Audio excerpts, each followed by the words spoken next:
असा अतरंगी चहा कुठं बघितला आहे का? तसा आमच्या ऑफिसमध्ये खूप सारे आहेत. तसे माणसं पण अतरंगी सतरंगीच आहेत. आज फ्रायडे होता तर असं वाटत होतं आज सॅटरडेच आहे. कारण असं इतकं बोर होत होतं ना, की बस असं वाटत होतं की का आलं ऑफिसला आज. हे फुल इतकं भारी होतं ना, मी ह्याला बघितल्याच तोडून टाकलं. सॉरी यार, मला तोडायचं नव्हतं खरंच. आणि आजचा फन फ्रायडे खरंच खूप वेगळा होता आणि एचओडींना पण इन्व्हॉल्व केलं होतं ह्याच्यामध्ये, म्हणून इतका भारी झाला ना खरंच फन फ्रायडे. मला तर काही येत नव्हतं, पण ठीक आहे, सगळ्यांना मजा आली. आणि आम्हाला घरी जायला ना 2 ब्रिजवरून जावं लागतं आणि ह्या ब्रिज ना गेल्या वर्षी बांधला होता, तो पडला पावसाळ्यात आणि आता परत हे बांधायला सुरू केलंय आणि आम्ही ह्या ब्रिजवरून जातो ना, तो खरंच खूप कमकुवत आहे आणि याच्यावरती एवढ्या मोठ्या मोठ्या गाड्या जातात ना. आणि अजून 2 दिवस जर पाऊस असता ना, ह्या ब्रिजवरून पाणी गेलं असतं आणि हा ब्रिज बंद करावा लागला असता आणि त्याच्यामुळे एवढी ट्रॅफिक झाली आहे बघा. आता इथून पुढं ना आमच्या बसमधले काय म्हणतात ते ऐका.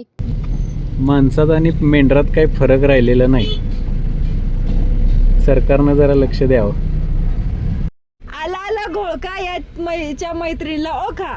आमच्या बसमध्ये अशा अतरंगी माणसं आहेत म्हणून 2 तासाचा प्रवास खरंच काही कळत नाही. आणि घरी आल्यानंतर मस्त असं सेलिब्रेशनला गेले, कारण आज आमच्या शंभूचा बर्थडे होता, ज्याला की तुम्ही माझ्या व्हिडिओमध्ये नक्कीच बघितला असणार आहे. सेलिब्रेशन झाल्यावर मस्तपैकी त्याला असा केक खाऊ घातला आणि मस्त त्याच्यासोबत फोटो काढून घेतले. एवढं भारी वाटलं ना, तो गपचूप खाऊन घेतला, त्याला केक खूप आवडतो. आणि तुम्हाला आजचा व्लॉग पूर्ण बघायचा असेल तर माझ्या यूट्यूब चॅनेलला पूर्ण व्लॉग अपलोड केलेला आहे, तुम्ही जाऊन बघू शकता. Bye bye.